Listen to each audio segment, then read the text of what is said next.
So, for our next segment, ladies and gentlemen, we have the bold, the brave, the bravado himself. Let's give it up for Mr. Ashutosh Mishra, Chief Risk Manager, National Bank for Agriculture and Rural Development, NABARD. A big round of applause for Mr. Mishra. Sir, kindly come on up.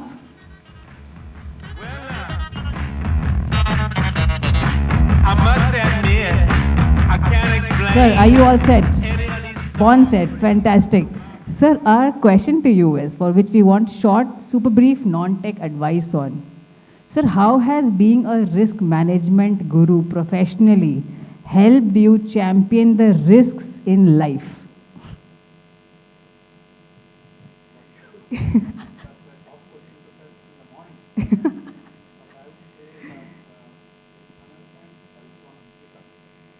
Fantastic.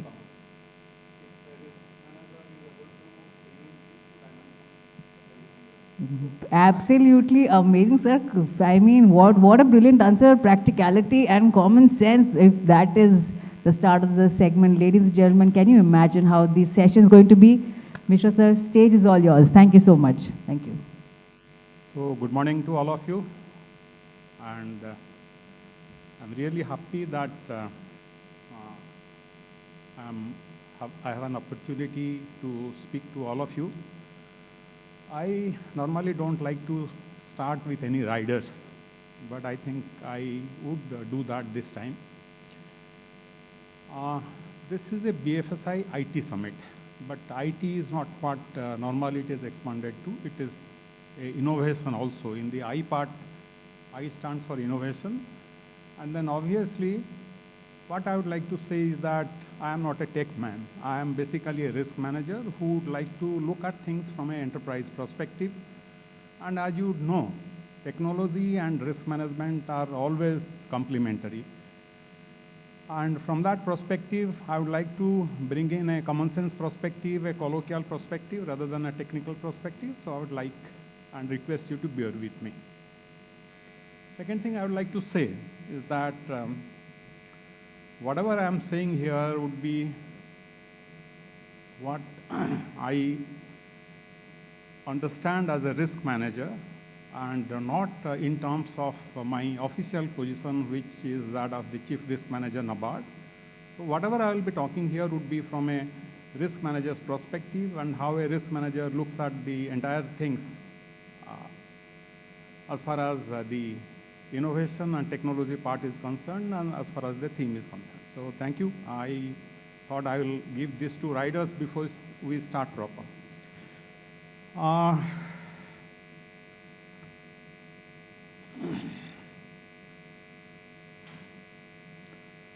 So I don't want to sound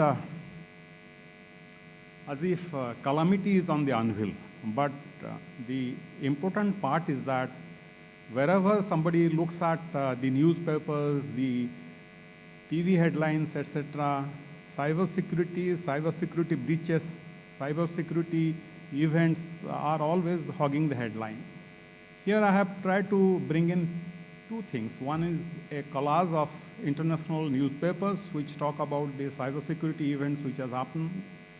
And then the other one is, of course, our own Economic Times, which talks about the cybersecurity events which has happened. So this is part of our own ambit, the part of our own day-to-day working of things. So these are realities, these are happening, and probably nobody would know it better than you, because you are yourself managers, leaders in the domain, and all of us know that cybersecurity events are happening all around. They have been happening in a particular way. They have been accelerated in the recent times on account of many reasons that all of us are aware. So as I said, I am going to bring in a common sense perspective, and I am going to share certain perspectives from an enterprise-wide dimension. So interestingly, if you see the headlines of the Economic Times, there are, out of the 3 headlines, all of them are talking about the cybersecurity breaches. And the international headlines, the collage, is only talking about what has happened as far as the various cybersecurity events are concerned all around. So this is the part of reality, and we being active players in the environment, we have to be specially cognizant of that. I am not into promoting books, but I am a lover of books because I feel that reading books either in the physical form or on the online format, etc., enhances one's ability to understand things. So here is a book that I was trying to read, and all I could manage is the review which a former army commander had written. This book is named The Last War. And this book is by one of the top strategic thinkers in India who writes about similar subjects. So what I found interesting about this particular book is that it talks about a scenario, a futuristic scenario, and the scenario is in India. And this talks about a scenario where a virtual war has broken between India and one of the adversary countries, which at a subsequent reading it comes to as China. So what has happened? So this is a small conversation between the Prime Minister and the National Security Advisor. Okay. And the conversation goes like this. The Prime Minister is flustered and he says, what is the problem? So he says, sir, a formidable cyber attack. Even our secure network has been breached. And we are unable to contact anyone. The Prime Minister of India's office has turned into an island. All of us are scared of such a situation. It possibly can happen in our own offices. We had large organization. I manage risk an organization which has a balance sheet size of 7.5 trillion US dollars. So we are all scared of such a situation. And here is a scenario which is happening in the Prime Minister's office. Of course, it's an imaginary scenario, but the Prime Minister of India's office has turned into an island. Then in a few minutes, it becomes clear that even the Ministry of Home, Defense, and Finance, the service headquarters are all isolated, and they have all gone offline. And I have not mentioned it here. Then the NSS says, the Navy chief says that the aircraft carrier is unreachable. We are unable to reach the aircraft carrier. We are unable to reach our troops in Ladakh. So this is an imaginary scenario, but this shows how terrible the cybersecurity breach can be in the face of adversaries, the national adversaries. So, and this is not something which is purely imaginary. This is almost within the realm of possibilities. So that is the point I wanted to make, and this is what could possibly be a scenario when a possible war happens, because the war is going to happen in that dimension, whether it's a war for your money or war for your territory, war for your command. So a war can be mostly a cyber war. So this is the point I wanted to highlight when I wanted to show you this clip. This, of course, all of you are aware, and I don't want to talk about that. So before I would go into what is the flow of my thoughts, I thought I will just show you some of these things which you may be aware. I have taken it from some of the known agencies who are into the cybersecurity, and the data is fairly authenticated, and I have also tried to take information from many sources. So what has happened is that the cost of cybersecurity breaches are going up. Not only the numbers are increasing, but the costs are also increasing, and these are causes of concern for all of us. I will quickly show some of those things. These are from fairly known information sources. The categories are also fairly well known. But again, I would again emphasize that the amount, the intensity, the cost are all going up. So this basically shows how important it is for all of us to be cognizant of the risk which could be faced by a cybersecurity breach, cybersecurity event, and as ones who are handling the people's money, the people's trust, the importance of cybersecurity, the importance of being ready to handle such kind of things cannot be overemphasized. So this is also in the same theme. So the cybersecurity spend has been going up. So somebody who is looking at business prospects, like all of us look at that. What is the hacker looking at? Hacker is looking at opportunities to find ways to hack into your systems to make money. So similarly, businesses are also looking at that. So here is the possible prospect that the business can substantially go up in terms of spending on cybersecurity. This is a field where there is a really good opportunity where somebody can develop systems, processes, methodologies, SOPs, and abilities so that one is able to counter the ones who are on the other side of the fence. So this is something this slide wanted to show, but then I will go to the topic that I wanted to talk. This is, of course, a visual presentation of where the data breaches have happened.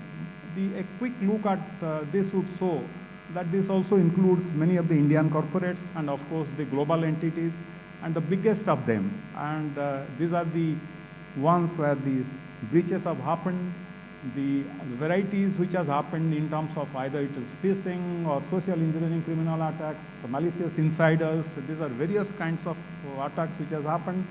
And the biggest of the bigs are there. And I'm sure all of you know the segment which is most affected is happily not the BFSI segment, but the healthcare segment where the most data breaches do take place. But then this covers the entire spectrum. So which means that no spectrum is out of the ambit of the people who are looking at the opportunities to engineer a cybersecurity attack and make sure that they have you captured and they do whatever they want to do.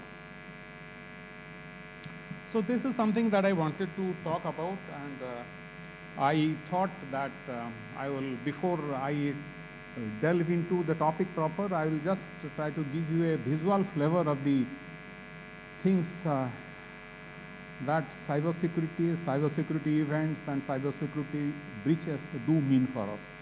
But then we'll be mostly talking about how it impacts the BFSI sector, and then what are our existing approaches and what is that possibly we can do to make sure that we are ready, we are available, and also that the policymakers are also aware what is to be done. It is not as if the policymakers are not aware. You take off any meeting, even in the G20 meeting, if you carefully look at the agenda, the cybersecurity also forms part of the agenda, which means that obviously the entire approach has been that it is a real threat and it has to be taken on hands-on, and the entire thing has also been escalated to the highest levels. So this is how we are going to talk about recent developments in cybersecurity landscape, how challenging is meeting cybersecurity challenge, what is different from BFSI in cybersecurity, some thoughts in meeting cybersecurity challenges, and then the new ways of approaching challenges. And this is what I thought I will mostly talk about, and try to focus on some of the common sense ideas, thoughts that I have, and then get all of us to see that whether the approaches that we are having, whether that could be a better approach, that could be an approach which would be more logical, more tuned to handle on an enterprise-wide basis than on a case-to-case basis. So this is what I thought I will talk about. I am sure we will all find it interesting. So these are some of the things which have happened, and all of us are fairly aware of that.